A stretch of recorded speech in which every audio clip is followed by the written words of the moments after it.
Good morning, good evening, and good afternoon. Yeah, that's the third one. Anyway, so I come to you today because I had a chance to see much more of that Kanye West presidential candidacy. I can't even say that with a straight face. Presidential candidacy um, rally. I was able to watch more of it than the clips that have been going around. He didn't have a microphone, which I thought was really the strangest thing for someone who is known for sounds and being superior to all humans, basically, when it comes to sounds. With the exception of Dr. Dre, of whom he's working with right now. I think he's probably the greatest sound person, period, to be honest. So, for him not to have had his acoustics properly set in place, I thought was a little bizarre. I didn't have an explanation for that, but he seemed to be perturbed about it. He said that he was told that he didn't need one. When he got there, he obviously did. So I just think he took some bad information. But that just seems kind of strange that a guy like him, who's known for sound, wouldn't have his sound right. But that's neither here nor there. We were able to make out a lot of what he said in a couple of the YouTube videos that have been floating around. The audio's kind of dissipated after a while on one of the videos that I was able to watch. That's why I didn't complete the entire rally. But I did get about a good 38 minutes, I believe, or something like that, of about an hour of it. So I'd say half, first half.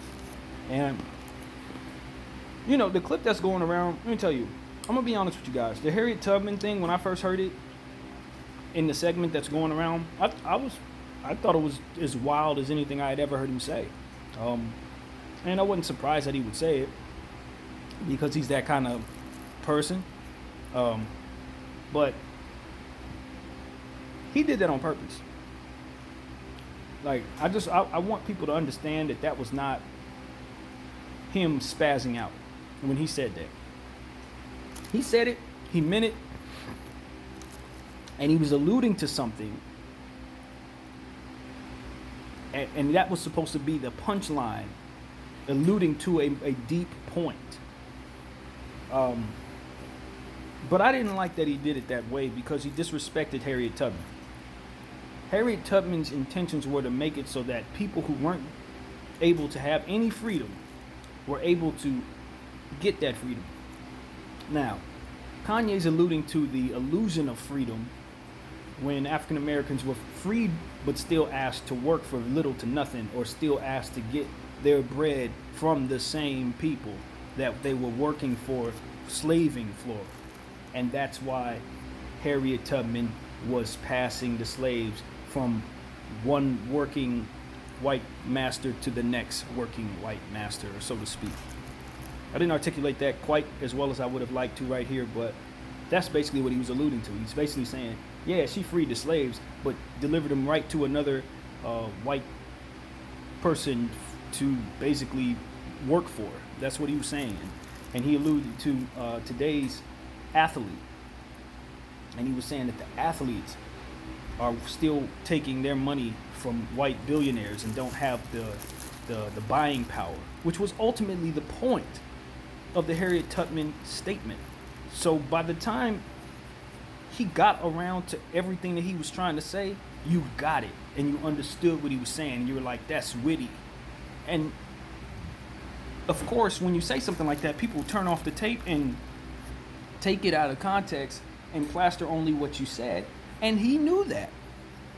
To gain buzz in this clout world where Donald Trump is literally immobilizing people who are basically known for being racist, to push him into presidency, he's kind of taking a page out of that man's book and taking the shock value. I'm going to say something that you could take out of context so you can run around and still call me crazy.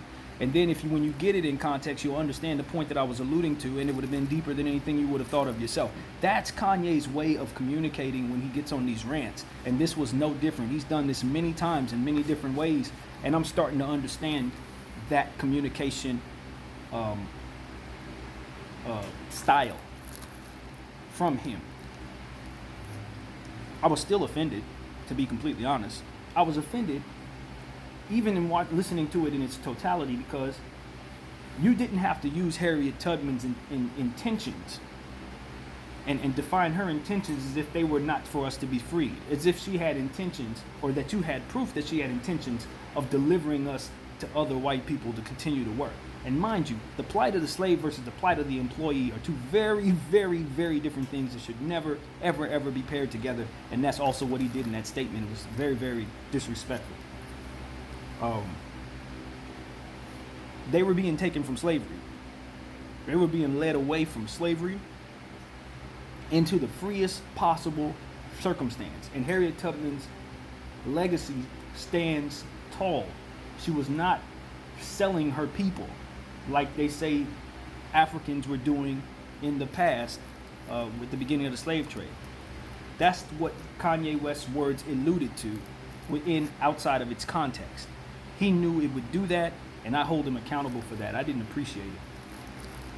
Even after understanding it more fully than most of the people commentating, I'm still not happy with that. It smears her legacy. It makes it look as if she didn't intend to free her people. That's disrespectful as hell. That's disrespectful as hell. So that's what it was. That's what the clip that's going around. That's what was actually taking place there. He also got into his position on abortion,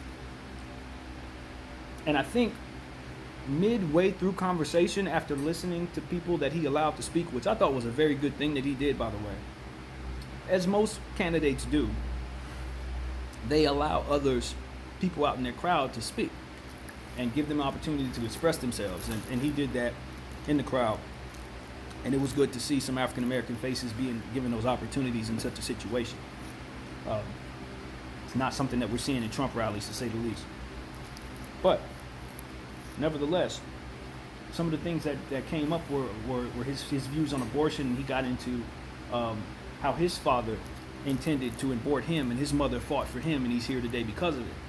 And that he, because of some things that were going on with Kim when she had gotten robbed and all that, it made him feel like he did not think it was a safe world to bring a child in. And he, too, just like his father, wanted very, very strongly, was deliberating with himself about whether or not he should press for her, Kim Kardashian, to abort his daughter North, and how hurt he was by that position that he was fighting himself about. Although he said he came to the conclusion that they should eventually have the child, he was hurt so bad that he would follow in his father's footsteps in desiring to abort a child. And he cried profusely. He lost his stuff. Like, he really, really, really broke down. And that clip that's been going around doesn't show the context of why he was crying. And why the story was told was because he's anti-abortion. He wants to eliminate abortion entirely. And I think midway through that particular portion of the conversation, after listening to some of the women that were talking, he came around to say something along the lines of, I think there should be maximum money given to those who want to abort but choose to keep the child, as much as $1 million for each child.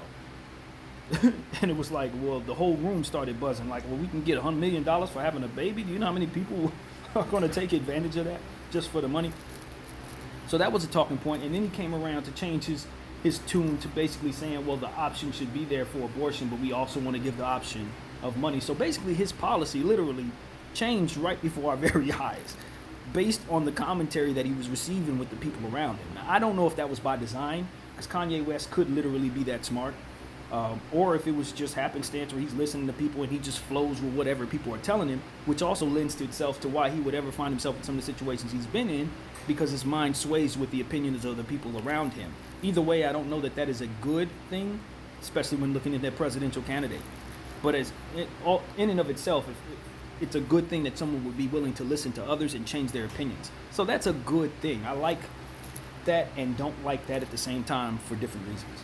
It's basically what I'm saying. But it is somewhat, for me, refreshing to see that, even if it isn't necessarily backed up by what's real. It's because how many times have we seen politicians tell people they'll do something, and then when they get in positions, they don't do those very things. They just simply lie about it. It's common. So it is what it is. But nevertheless, that was his position, or the morphing of his his position as it went along. To be honest with you, that was about as much as I was able to see. Because after that, the audio started getting bad, and my focus went elsewhere. So that's what I gathered. Kanye brought up some good points. He has some strong opinions. But at the end of the day, he disrespected Harriet Tubman to make a point about the need for African Americans to have more buying power. And I just think that there's a lot of different ways to convey that point without belittling someone whose legacy should not be belittled. I could see if we had rumors of Harriet Tubman being some type of slave trader of her own, if we had any understanding of that, then I could see where something like that could be considered relevant in some circles. But the reality is, he misrepresented Miss Tubman's intentions, and that's unforgivable in my opinion. Simply unforgivable. Even in knowing that he was trying to use shock and awe. You're a black man. You should never do something like that. Especially in the presence of everyone. That's awful. So that's my honest take on Kanye West. The half of his first presidential rally. I thought he made some good points. I thought he followed some ideals that I actually agree with. I think these are good. His layout of who he's trying to be seems like an interesting balance between liberalism and conservatism, if that's a word. Conservatism. I don't know how do you pronounce that, but he seems like he's a little bit of both. But he has some strong opinions on abortion that I don't know if I can follow at all. As a man, my opinion is that we stay out of it, and that the government just assist women's organizations in whatever way that they say that they need them. That's really all the government's responsibility should be to women's reproductive rights and things of that nature. I want the government to have little to do with that stuff as possible, in my opinion. And I too, as a man, want to have little to do with that as possible. That's women's business, and we stay out of that. If you don't have a womb, you shouldn't be telling nobody what to do with theirs. I would love to be in a world where that can exist and men can have rights as parents as well, pre-delivery, because I think that there's not enough of attention paid to the desires of biological fathers. But I don't know that two things can exist at the same time in this regard. Something just has to give. And I don't assume to be smart enough to know what should give. I'm not a father. And I feel for fathers who suffer out there wanting to have a child and their child is aborted and things of that nature. But at the end of the day, if you can't harbor the baby in your body, you know what I mean? At the end of the day, you're not giving birth to that. Your life is not on the line for that. You don't have to go through the pain for that. You don't have to go through the changes of that. The guy's point of view, I think, is the one that should give in that regard because of it. But that's just my opinion. So, I don't know. I don't assume to have the answers. But I can say that Kanye West probably doesn't either. If I'm being real. So, that's what I got to say about that. I hope that everybody's having a good day. I know that there's some Kanye stans out there who are going to follow him no matter what he says because they just don't have a brain of their own. Or they idolize the person too much, more so than what basic right and wrong means. And that's a dangerous place. You know, if you're a spiritual person, you know you should not be doing that. You don't idolize a person above what your ethics should be.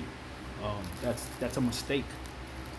Never mind the spiritual aspect of it. It's just it's a way to be led astray each and every time. So that's my opinion. Take it for what it's worth. I like Kanye's music, but he would have to do a lot of convincing me if he would want my vote, and he wouldn't get it this term anyway. He would have to I would have to give him another 4 years, and he would have to do some things in those 4 years to look presidential and show me that he's growing in his healing. because right now he just is not as stable as he needs to be running any country of any kind. It's not there, and I don't think he's getting there anytime soon, to be honest. Even though he has some great ideas, some of his moral ethics and things that he spoke of align more so with how I feel than maybe some of the other candidates that I've heard of right now. That's the God's honest truth. But I don't trust the man. I may trust the positioning, but I don't trust the man. So the plan, I don't trust the plan if I can't trust the man. That's really how I look at it. Kanye's gonna have to do some stuff. Like, if he really wants to take this thing seriously, which I don't think he does. He said somewhere through the campaign that he really doesn't care if he wins presidency, which was not surprising to me, because he knows he's not gonna win. We all know that. But I think if he gets some help, he's a brilliant enough mind to learn the things he needs to learn, and he's a powerful enough person and rich enough person to dedicate his time to doing the things necessary to make himself a viable candidate. But the only way that's going to happen is if he spends the next 4 to 8 years educating himself, enriching himself, doing the hard work. And I don't know that he's going to do that or takes it that seriously. Or even if that he should, to be honest with you. Because his greatest gift is music. So, and fashion, obviously. So at this point, I just think he's trying to take over the world just because he's been able to do so much already. So he's just going after whatever he wants. And that's a good plan for a person with an ambition. You don't have to stop anywhere, but at some point, you gotta understand that not everything is going to be for you. And I don't know that being a president is for Kanye West. In fact, I don't believe it is. But he can still influence the things that he wants to influence with the power that he has and the influence that he has. And ultimately, I did think he had a few good ideas. So anyway, my name is BDF. Thank you guys for listening to my Kanye West presidential campaign breakdown. Nonsense. It's nonsense, man. I'm not gonna lie to you guys. It's a joke, man. I want to get to a point where we're not going back to the good old boys are the only presidential candidates. But I definitely don't want to stay in this we're gonna vote for people that we celebrate as celebrity era. I'm not feeling that either. We gotta find some other way. You know what I mean? We really do. Just because we celebrate somebody in one area does not mean they should be running the country. Okay? Like, no. The Apprentice shouldn't be running the country, and the guy who made college dropout should not be running the country. Period. We need real scholars, real thinkers, real people who are serious about policy, taking on these positions. You know? Not celebs, bro. Seriously. Let's do better, America.